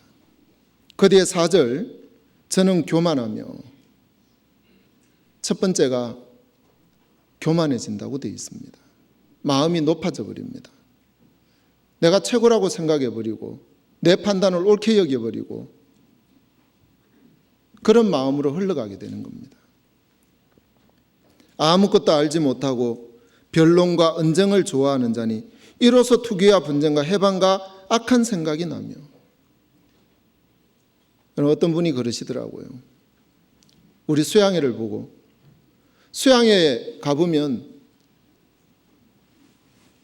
10,000명이나 가까운 사람들이 모여 있는데도 다툼이 없다는 거예요. 야, 어떻게 하면 그 질서정연하게 그렇게 잘 지낼 수 있는가? 너무 놀라는 겁니다. 그 이유는 다른 것이 없습니다. 거기에는 말씀이 있고 그 말씀을 통해서 생명의 탄생이 있고 거기에 모든 형제자매들이 자기를 돌아보지 않고 초점이 복음을 전하는 곳에 맞춰져 있기 때문에 인간의 소리가 나지 않는 겁니다. 그런데 우리의 삶 가운데 거기에 초점이 맞춰져 있지 않으면 인간의 소리가 계속 나오는 겁니다. 그러면 거기에서 언쟁이 나오고 시기와 다툼이 나오고 늘 세상의 모양과 똑같이 흘러갈 거라는 겁니다. 여러분, 우리가 이 말씀 앞에 창념치 않는 마음, 좀 더 나아가서는 하나님이 우리에게 허락하신 이 복음 앞에 우리의 마음이 초점이 맞춰지지 아니하면, 그리고 교회가 나아가는 이 방향 앞에 초점이 맞춰져 있지 아니하면 우리는 이와 같은 삶을 살 수밖에 없다고 이야기합니다. 그래서 그리스도인들은 하나님의 종이라고도 이야기합니다. 사실 구원을 받고 나서는 이제 우리는 우리 것이 아닙니다. 내 것처럼 여길지 모르지만 내 것 아닙니다. 누구 겁니까? 주님의 겁니다. 그 뒤에 그 앞에 고린도전서 6장 보겠습니다.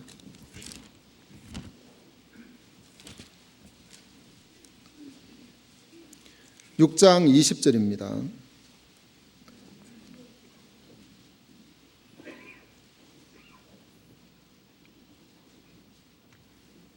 (6장 20절) 고린도전서 6장 20절 같이 읽겠습니다. 값으로 산 것이 되었으니 그런즉 너희 몸으로 하나님께 영광을 돌리라. 여러분, 우리의 몸으로 무엇을 하는 거라고요? 하나님께 영광을 돌리는 삶이다. 그러면 내가 오늘 하루를 살아가는 이 삶들 속에 주님께 어떻게 하면 영광을 돌릴 수 있을까? 그리고 하루를 돌아보는 겁니다. 여러분, 여기에 초점이 맞춰져 있어야 된다는 거죠. 여러분, 종이라는 삶은 어떻게 하면 주인을 기쁘게 할까? 여러분, 여기에 초점이 맞춰져 있는 것이 종입니다.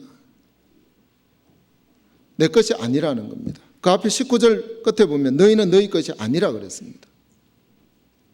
내 것이 내 것이 아니라 주님의 거다. 그 뒤에 7장 23절을 보시겠습니다.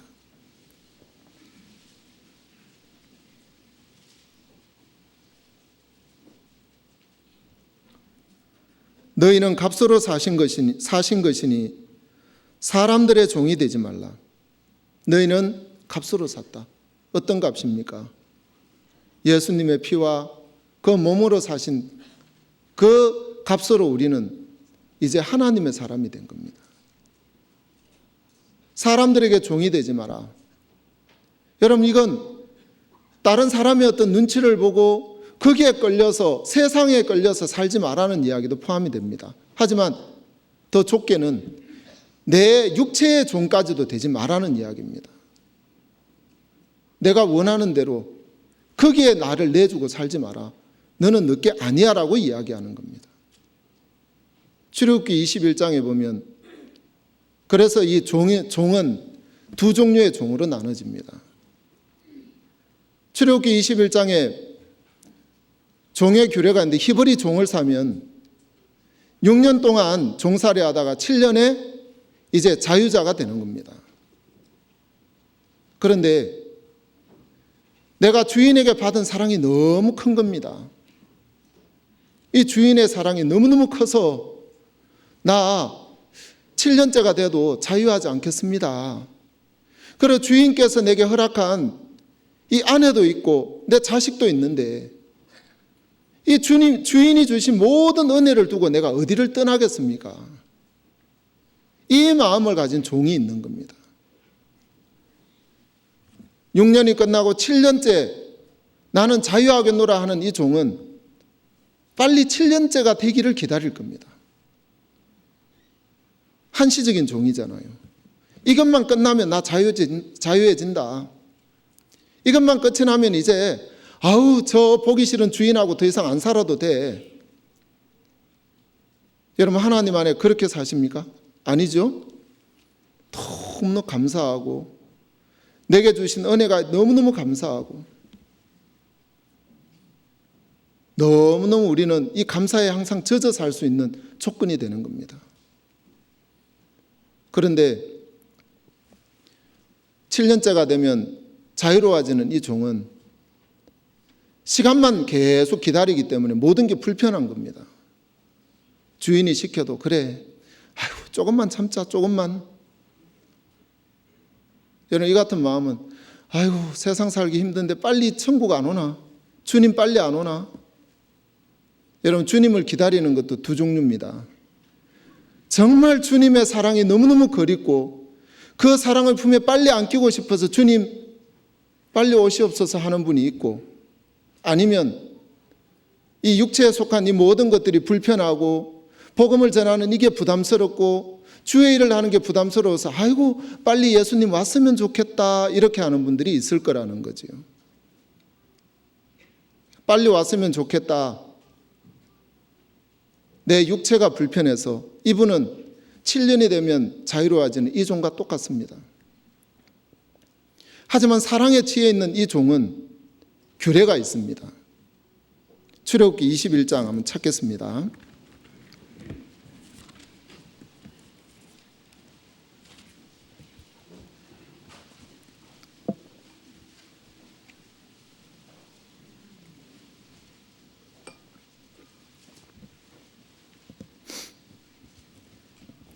(2절입니다) 내가 히브리 종을 사면 그가 6년 동안 섬길 것이요 제7년에는 값없이 나가 자유할 것이며 그가 단신으로 왔으면 단신으로 나갈 것이요 장가 들었으면 그 아내도 그와 함께 나가려니와 상전이 그에게 아내를 주므로 그 아내가 자녀가 낳았으면 그 아내와 그 자식들은 상전에게 속할 것이요 그는 단신으로 나갈 것이로되 종이 진정으로 말하기를 내가 상전과 내 처자를 사랑하니 나가서 자유하지 않겠노라 하면 상전이 그를 데리고 재판장에게로 갈 것이요 또 그를 문이나 문설주 앞으로 데리고 가서 그것에다가 송곳으로 그 길을 뚫을 것이라. 그가 영영이 그 상전을 섬기리라. 여기에서 영영한 종이 나옵니다. 주인이 베풀어 놓으신 이 사랑이 너무 크고 감사가 너무 크고, 그래서 내가 이 주인을 섬기면서 한평생 봉사하겠습니다. 헌신하겠습니다. 이 마음을 가진 이 종은 주인이 재판장에게 가서 이제 사실을 고하는 겁니다. 그리고 그 정표로 어디를 데려가냐? 문이나 문설주 앞으로 데리고 갑니다. 그리고 이 종의 길을 문이나 문설주에 대고 송곳으로 딱 뚫어버립니다. 이게 무슨 의미입니까?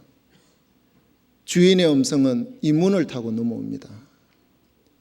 나는 한평생 영영이 내가 죽는 날까지, 아니면 주인이 죽는 날까지 주인이 하시는 그 음성 앞에 내가 귀를 기울이겠습니다. 내 모든 삶의 초점은 주인의 문지망을 타고 넘어오는 그 소리에 내가 귀를 기울여서 살겠습니다. 이게 종된 자의 마음입니다. 바로 그리스도인들이 가져야 될 마음입니다.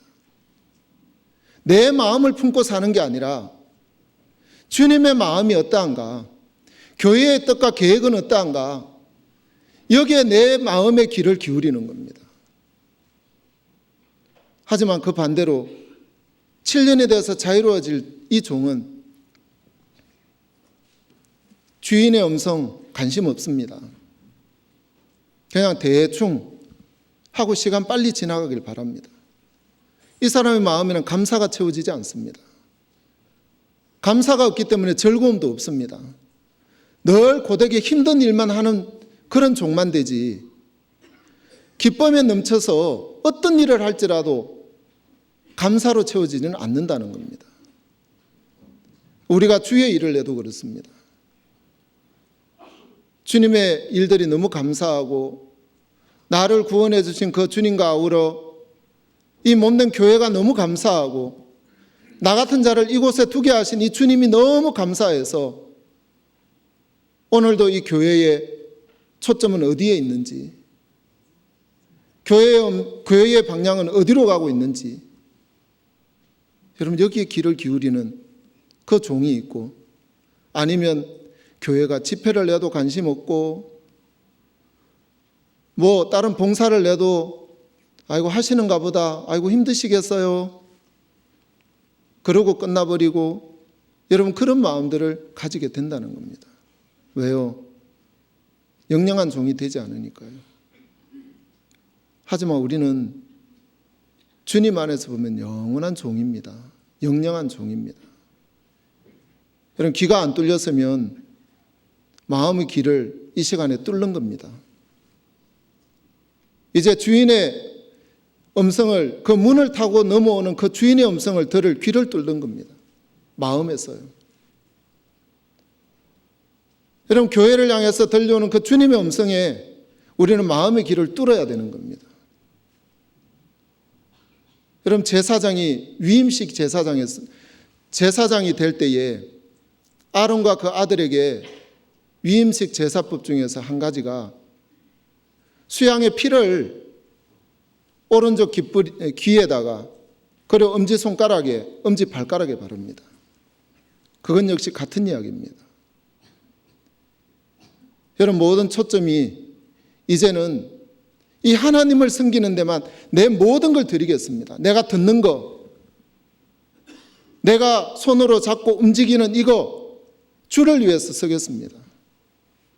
내가 발을 움직이고 걸어가는 이 모든 것도 주를 위해서 내가 사용하겠습니다. 그럼 그게 초점을 맞추는 것이 바로 오른쪽 귀에, 오른쪽 엄지에, 오른쪽 엄지발가락에 피를 바르는 것과 똑같습니다. 바로 구원을 받은 그리스도인들은 이와 같다는 겁니다.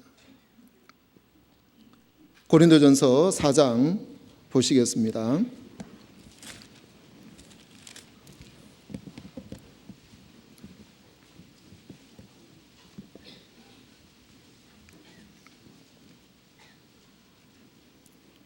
사장 1절, 사람이 마땅히 우리를 그리스도의 일꾼이요 하나님의 비밀을 맡은 자로 여길지어다. 여러분 여기에서 다른 사람들이 우리를 볼 때 하나님의 비밀을 맡은 사람으로 마땅히 여길 수 있도록 하라는 이야기입니다. 우리를 볼 때요. 여러분 그리스도인이라는 것은 내가 스스로 나 그리스도인입니다 하는 이건 능력이 없는 겁니다. 다른 사람들이 야, 저 사람은 정말 그리스도인이구나 라고 불러주는 것이 진정한 그리스도인입니다.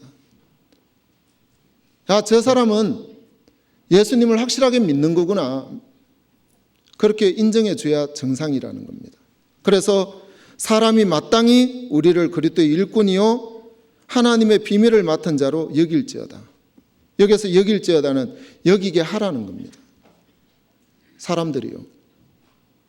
2절입니다. 그리고 맡은 자들에게 구할 것은 충성이니. 여러분, 맡은 자들, 우리는 이 하나님의 비밀을 맡은 자입니다. 이 맡은 자들은 유아과 같은 마음을 가지는 게 아니라 충성된 마음입니다. 신실한 마음. 여러분, 마음이 하나가 된 것을 이야기하는 겁니다. 초점이 늘 주인에게 맞춰진 그 종처럼 바로 주의 말씀 앞에 또 복음을 향해 달려가는 이 교회 앞에 초점을 맞추고 사는 겁니다. 거기에 맞추고 살 때 그리스도인은 행복하다라고 이야기할 수 있습니다. 여기에서 얻어지는 행복이 진정한 행복이지 그 외에 세상에서 얻어지는 행복은 행복이 없다라고 이야기하는 겁니다. 아니라고 이야기하는 겁니다. 3절 보시면 너희에게나 다른 사람에게나 판단받는 것이 내게는 매우 작은 일이라 나도 나를 판단하지 아니하노니. 인간의 판단을 중요하게 여기지 않는 것을 이야기합니다. 쉽게 얘기하면 사람들이 나보고 뭐라고 할까?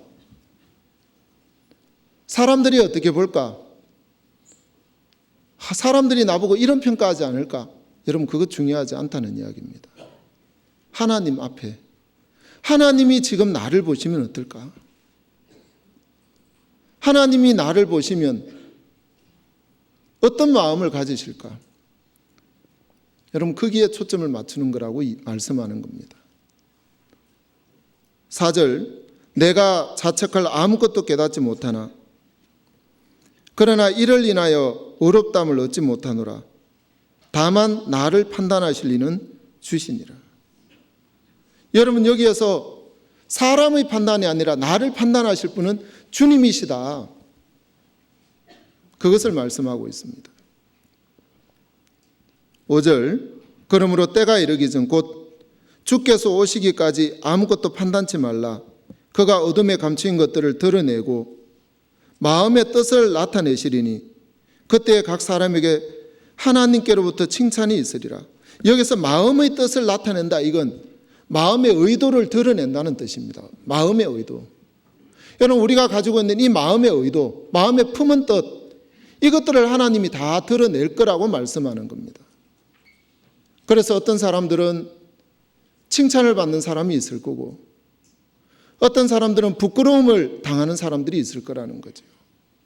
지금은 외형적으로 하는 모양인 것 같지만 하나님 앞에 가서 마음의 의도가 드러났을 때 부끄럽지 않을까? 그 판단을 하나님 앞에서 해보라는 이야기입니다. 그리스도인들은 이렇게 생각할 수 있어야 됩니다. 그리고 돌아볼 수 있어야 됩니다. 그 뒤에 6절, 형제들아 내가 너희를 위하여 이 일에 나와 아볼로를 가지고 본을 보였으니 이는 너희로 하여금 기록한 말씀밖에 넘어가지 말라 한 것을 우리에게서 배워 서로 대적하여 교만한 마음을 먹지 말게 하려 함이라. 어디 밖에 넘어가지 말라고요? 말씀 밖에 넘어가지 마라. 여러분, 말씀 밖에 넘어간다는 게 뭡니까? 여러분, 이 교회 안에서는 말씀을 중심으로 우리에게 전해주고 있습니다. 그리고 교회 안에 초점을 맞추면 말씀 중심의 삶이 되는 겁니다. 그런데 세상에 초점을 맞추면 말씀 밖에 계속 삶을 살게 되고 넘어가게 된다는 겁니다. 말씀을 거스르게 되는 겁니다. 그래서 우리의 초점은 바로 이 주님에게 또 교회 앞에 복음 앞에 우리의 초점을 맞추는 겁니다. 7절, 누가 너를 구별하였느냐? 내게 있는 것 중에 받지 아니한 것이 무엇이뇨? 내가 받았은즉 어찌하여 받지 아니한 것 같이 자랑하느냐?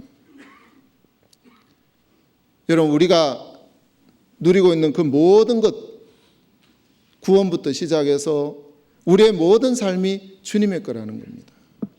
우리의 것은 없습니다. 그렇죠?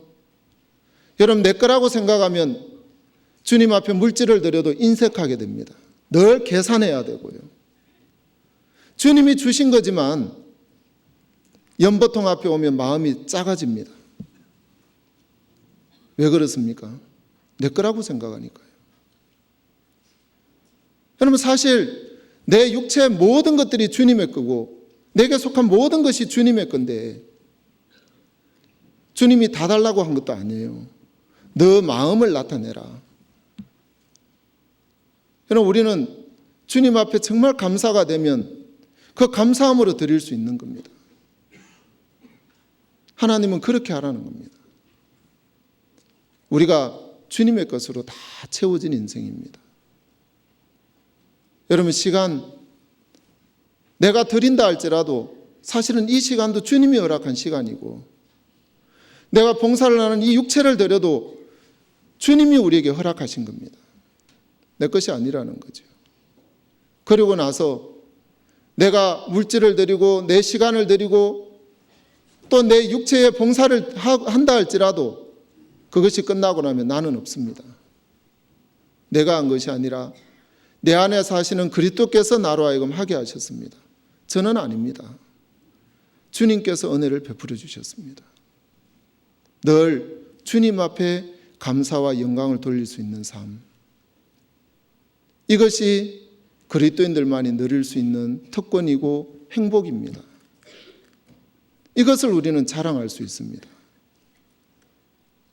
여러분, 이것은 나의 자랑이 아니라 주님을 자랑하는 겁니다. 주님께서 해주셨습니다. 여러분, 이 사람이 진정한 행복자입니다. 하나님은 우리를 이 교회 안에 두시고 주님의 복음 앞에 초점을 맞추고 살아갈 때 세상에서 누리지 못했던 그 행복을 이 교회 안에서 누리게 하셨습니다. 우리가 이 행복에 초점을 맞춰보면 감사한 일들이 너무너무 많을 겁니다. 여러분, 복음 앞에 초점을 맞춰보면 내 삶을 드린다 할지라도 전혀 아깝지 않는 그런 인생이 될 거라는 겁니다. 우리 모든 형제자매들, 여러분 삶이 내 것이 아닌 주님의 것이 되어지고 요압과 같은 어리석은 삶이 아니라 충성된 자로 늘 주님 앞에 귀를 열고 거기에 초점을 맞추는 그 삶이 된다면 아마 다윗이 왕이 될 때 영광 받게 되는 것처럼 주님 오시는 그날 우리 모두 다가 주님이 우리를 위로하시고 우리의 눈물을 닦아주시고 우리를 기쁘게 받으시고 상급을 주실 거라는 겁니다. 우리는 그날을 소망하면서 신앙을 하는 겁니다. 기도하겠습니다.